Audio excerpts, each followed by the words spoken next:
Kalau kalian menyukai video-video pembelajaran di channel ini, silakan diberikan like, dan kalau ada yang mau didiskusikan atau mau ditanyakan, silakan isi di kolom komentar, jangan malu-malu.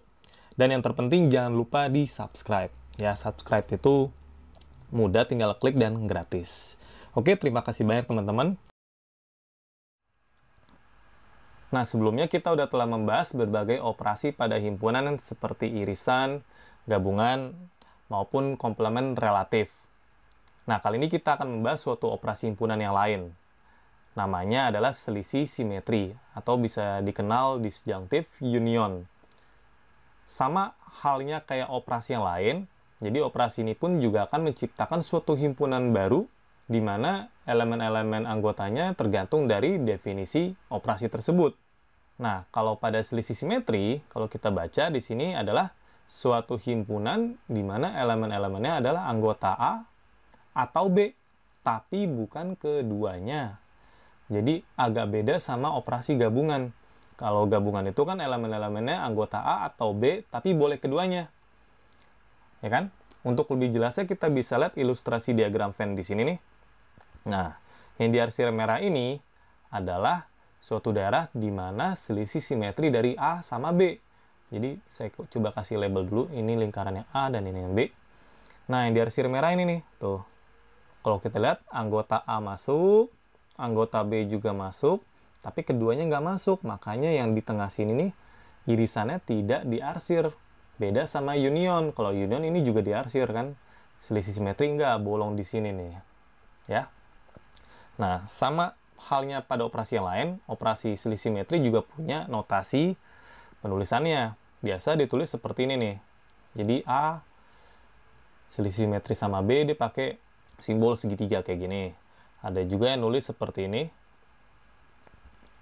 Dan juga ada yang nulis seperti ini. Nah, jadi silakan teman-teman pilih mana penulisan notasi yang lebih cocok. Ya, sama aja semuanya. Ya, intinya selisih simetri dari A sama B adalah suatu himpunan yang elemen-elemennya anggota A atau B tapi bukan keduanya. Jadi mungkin bisa saya tulis seperti ini. Jadi anggotanya adalah sebut saja X, di mana X anggota A atau X anggota B tapi tidak keduanya. Oke. Agak beda ya sama gabungan. Kalau gabungan, keduanya boleh. Nah, untuk lebih jelasnya mungkin saya coba kasih contoh aja. Jadi, misal kita kasih suatu himpunan A. Anggotanya ya dikit aja lah ya. A, B, C, D, E. Lalu saya kasih himpunan yang kedua. Sebut saja B. Anggotanya ya C, D, sama F. Udah, ini aja. Lalu saya akan mencoba melakukan selisih simetri A sama B di sini. Jadi, selisih simetri A sama B jadinya adalah suatu himpunan yang anggotanya A atau B, tapi bukan keduanya. Jadi, saya cari dulu irisannya, C sama D nih irisannya. Ya kan, C sama D kan anggota keduanya kan. Nah, itu nggak boleh. Sisanya boleh masuk. Ya, jadi anggota A sama B masuk semua, tapi irisan ini yang keduanya nggak boleh masuk. Jadi kita masukin A, B, E, sama F. Jadi kalau seandainya anggota-anggota ini kita masukkan ke Venn diagram di kiri, mungkin kurang lebih jadi seperti ini nih. A, B, E, di sini F. Oke, bisa dipahamin teman-teman ya. Ya, jadinya anggota hasil operasi selisih simetri tersebut ya di arsiran merah ini. Tuh. Yang di sini nih anggota keduanya nggak dimasukin. Kayak C sama D di sini. Bisa dipahamin, teman-teman, cukup mudah lah ya.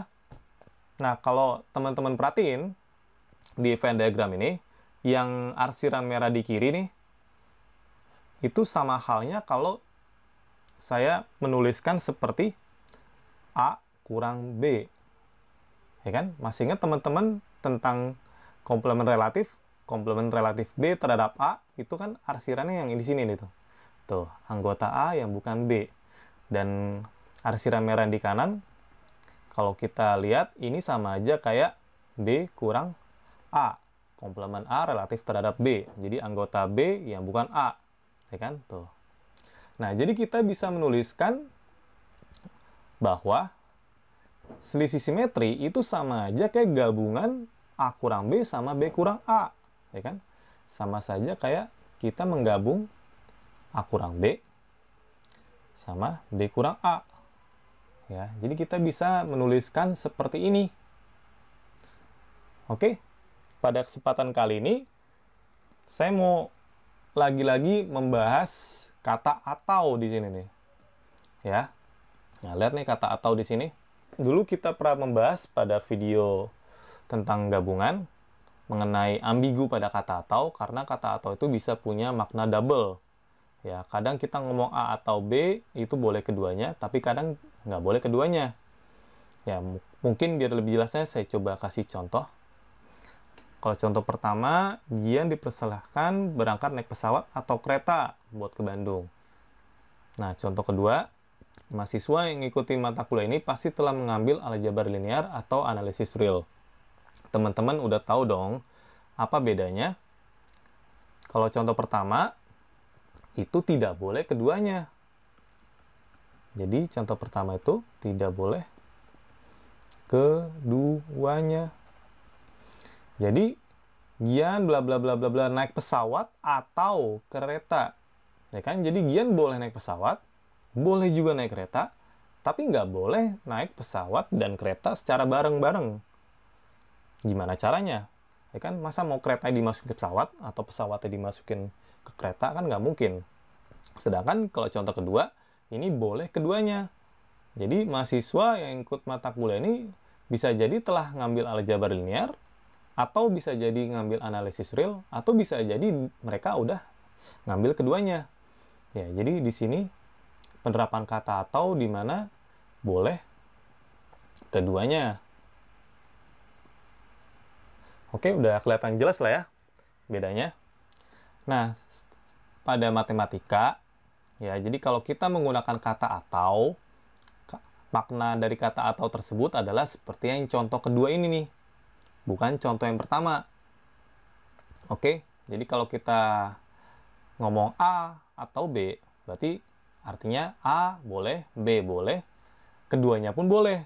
Jadi definisi atau seperti yang contoh kedua di sini. Dari kesepakatan, ya. Oke. Nah, seperti yang kita tahu, kata atau ini juga berperan sebagai salah satu operator logika. Seperti dan, jika, maka, ya kan? Nah, pada operator logika atau ini nama lainnya adalah disjungsi. Dan simbolnya pada operator logika, simbolnya seperti ini nih. Jadi misalkan saya mau buat tabel kebenaran pada operasi atau, sebut saja pernyataan pertama P, pernyataan kedua Q. Nah, P atau Q simbolnya seperti ini. Ingat, atau yang telah disepakati itu kalau salah satu benar, jadi kalau P yang benar itu boleh. Jadi kalau Q yang benar itu juga boleh, jadi benar. Nah, kalau keduanya benar juga jadi benar.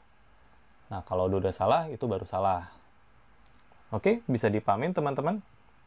Nah, gimana kalau kita ingin mengekspresikan atau seperti contoh pertama? Gimana tuh?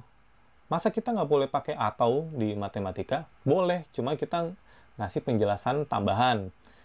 Nah, biasa di logika matematika, ya, kondisi seperti nomor 1 ini dinyatakan dengan operasi yang disebut XOR.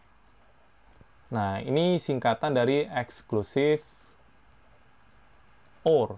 Ya kan, OR bahasa Inggrisnya atau. Nah, ada juga yang nyebut exclusive disjungsi.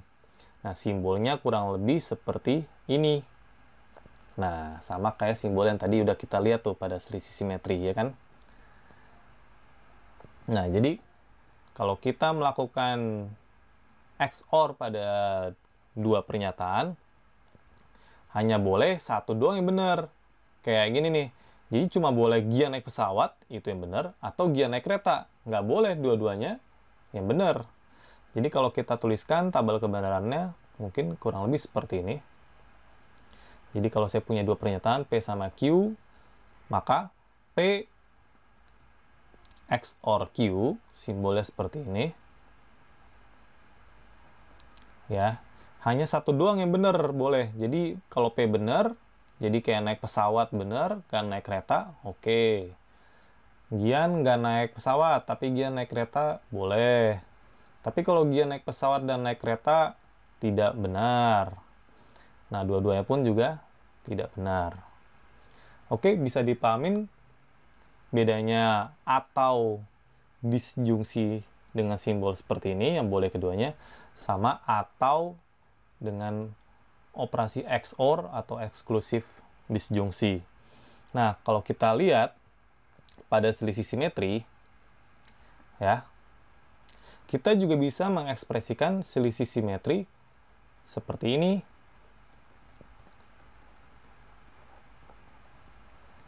Jadi sama aja kayak himpunan yang isinya X bagian dari A, atau, tapi ataunya saya pakai ini nih, X bagian dari B. Nah, jadi dengan menuliskan seperti ini, kita udah tahu ini artinya X bagian dari A, atau X bagian dari B, tapi nggak boleh keduanya. Oke, makanya ada yang nulis operasi selisih simetri dengan operasi XOR ini. Gitu. Karena maknanya sama seperti pernyataan yang digabungkan dengan XOR tersebut. Oke, bisa dipahamin teman-teman ya. Saya rasa cukup sekian. Terima kasih.